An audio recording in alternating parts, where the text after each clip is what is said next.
Bwana mwenyekiti! Mwenyekiti! Bwana mwenyekiti, bwana naita bwana, unatembea kama unafukuzwa bwana. Bwana samahani sana. Bwana si unajua na haraka ndugu yangu kwenye biashara zangu huku. Bwana toka nimepita hivi bwana, mtaa wa kwanza kona ya pili ya tatu, mimi naita tu mwenyekiti, wala unisikii bwana. Naita. Bwana kwa nini ndugu yangu? Bwana samahani, nisamee bure tu ndugu yangu. Sawa bwana, tuachane nayo yote. Bwana mguu unaoona hapa. Mguu bwana ulikuwa unakuja kwako. Lakini bahati nzuri tumekutana hapa. Ndio. Sasa bwana, lengo na dhumuni ambalo lilikuwa linanileta kwako. Tunamjua yule mke wangu ambaye alikuwa Mombasa, kale kafupi kama maji ya 500, kale katausi. Namfahamu yule mweupe hivi. Ndio mweupe bwana, unamsauja bwana, ulimchaguaga kwa mwenyekiti wa vijana UVCCM bwana. Ndio, ni mzuri hivi. Ndio yule bwana mwenyekiti. Sasa yule bwana mimi ndio mke wangu bwana, halali wa ndoa. Tumefunga ndoa 7, yani mbingu zote za 7 zilifunuka zikashangilia uwepo wetu wa ndoa. Sasa bwana, mke wangu bwana katoka Mombasa karudi na mgodi. Ana mihela. Mihela ya Mombasa, unajua ukichange Tanzania inakuwa miburungutu bwana mwenyekiti bwana. Hela ya Kenya bwana, huku 1000 ya Kenya, siku kwetu ni 100,000 bwana. Kwa kaja na 1,000 kama zote. Sasa akasema mume wangu bwana, nataka tufanye business. Na business ambayo nataka tufanye, tusifungue genge. Nataka tufungue duka kubwa. Tuweke vijuisi, tuweke vipipipipi, si unajua tena vimikate, mafuta ya kupikia nini, ili tuteke kijiji chetu. Maana kijijini bwana hakuna duka.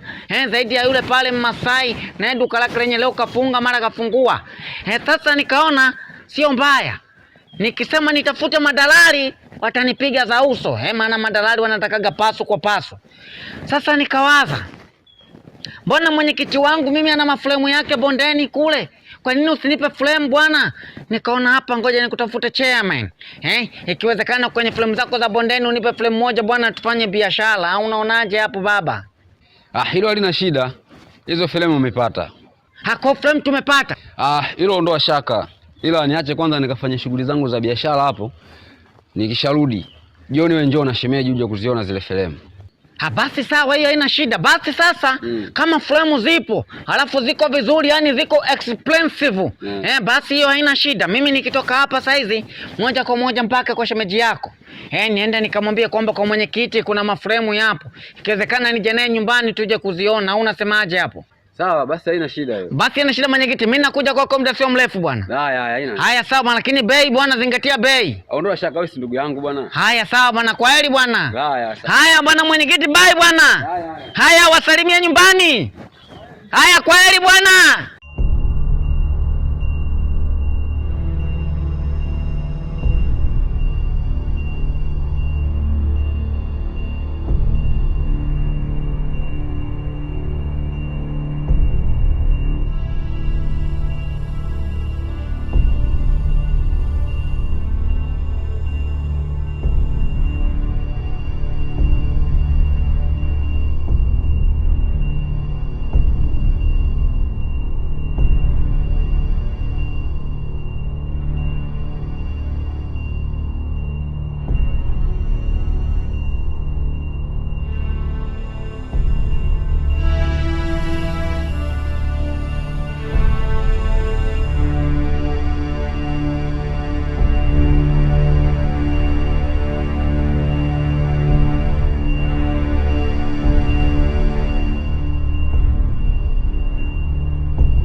Kijana, basi inatosha hadi hapo ulipofikia.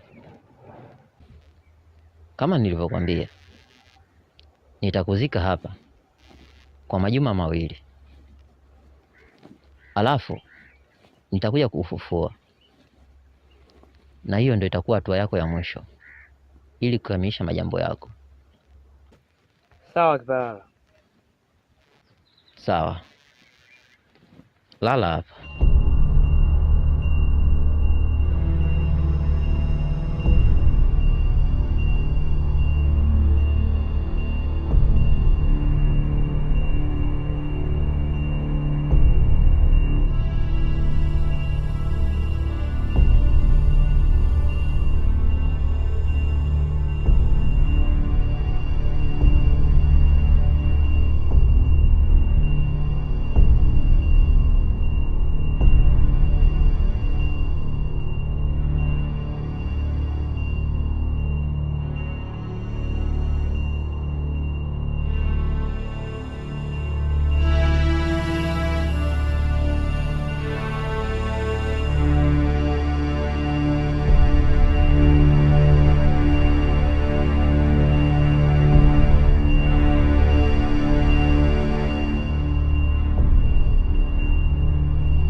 Safi, karibu. Hodi.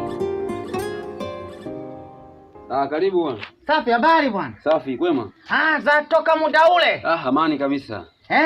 Ndio, naona upo na shemeji hapo. Bwana, nipo na shemeji yako Kipilitoni. Ndio. Bwana. Mwarabu huyo. Vipi hali shemeji? Salama, za hapa. Amani kabisa. Umeniletea nini hapa? Hamna tena zaidi niliwaletea zaidi, kuna jambo tu nimeongea na mkubwa mwenzangu na hisi mshaongea, kwa hiyo ndo tuleta hapa. Mkubwa mwenzio? Bwana, sio mkubwa mwenzangu tu, hata wewe mkubwa mwenzangu bwana. Mbona unakataa? Bwana, usikatae bwana. Sawa. Bwana, usikatae. Sasa bwana, tumekuja hapo kwa jambo lile tuliloongea asubuhi. La kuhusu masuala ya business. Nikaona sasa hapa kwa sababu tulikubaliana nije na mama mpenzi. Ndio nimekuja naye bwana, ukatuonesha hao mafaremu. Ili tuweze kufanya ile biashara tuliyokuambia ya kupanda na kushuka. Basi sawa. Faremu pale zilizokuwepo bwana, watu wamechukua, zilizobaki pale ni moja tu ambaye ina thamani kama 50,000 tu. Bei yake 50,000? Mama mpenzi, vipi hapo 50,000? Sawa, kikubwa tu tukaangalie mume wangu. Basi sawa. Sasa kama ulivyomsikia mama mpenzi, tunataka tukaione, usije ukatupeleka kwenye gofu. Bwana, tunataka faremu nzuri. Unajua tumekwambia tunataka tuweke nini? Tunataka tuweke kachumbari. Kachumbari nini? Tunaweka vijola vya Msomali. Tunataka tuweke vijuisi, mafuta ya kupikia, kukangia vitumbua, sambusa, chapati pamoja na karanga za mayai. Sasa bwana, tusipoteze muda, twende tupeleke tukaone hiyo faremu. Basi haina neno. Haya. Tena mkiona mtaipenda hiyo. Kweli mwenyekiti? Kabisa nakwambia. Haina shida, mimi ninachotaka kipenzi changu alizike. Basi haina tabu. Haya, twende bwana. Bwana, usikae nyuma shemeji yako, kaa mbele bwana. Twende kwa mimi naangalia nini. Twende bwana mwenyekiti.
Kijana,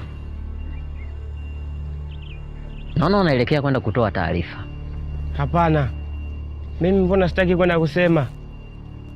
Hapana, mimi najua kwamba ulikuwa unaenda kutoa taarifa kama nimemzika ndugu yako. Hivyo basi, kwa kuwa nikifanya mambo yangu sipendagi kabisa watu waone, ila kwa kuwa na wewe umeona na mimi sijataka uone, basi acha nikupeleke alipo ndugu yako. Hamna, usifanye hivyo, usifanye.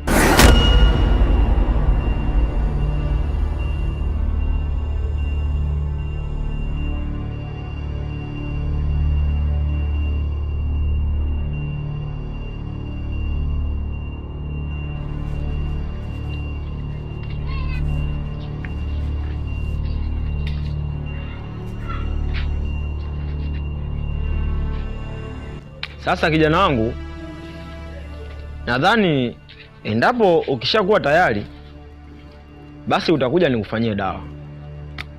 Nadhani utakuwa umenielewa. Ndiyo, nimekuelewa mtaalamu. Lakini mtaalamu, kuna kitu nilitaka kujua. Je, ni nani anayehusika na kunisababishia hili tukio mimi? Naweza kumjua? Hapana, siwezi kukwambia, kwa maana tatizo lako limezungukwa na nguvu za kichawi. Yaani namaanisha limefichwa katika nguvu za kichawi. Hivyo endapo ukijua hauwezi kupona. Na naomba utambue kitu kimoja. Hii naomba ibaki kuwa siri kati yangu mimi na wewe. Yaani wasitambue kabisa kama mimi ndo ninaye kufanyia matibabu. Kwa maana kama wakijua itakuwa tatizo kubwa sana kwako na hata kwa upande wangu. Hivyo inakuhitaji uwe makini sana, iwe siri yako. Nadhani utakuwa umenielewa kijana. Ndiyo, nimekuelewa mtaalamu. Basi mimi nadhani unaweza ukaenda. Ndiyo mtaalamu, nimekuelewa. Basi kama umenielewa unaweza ukaenda. Sawa mtaalamu.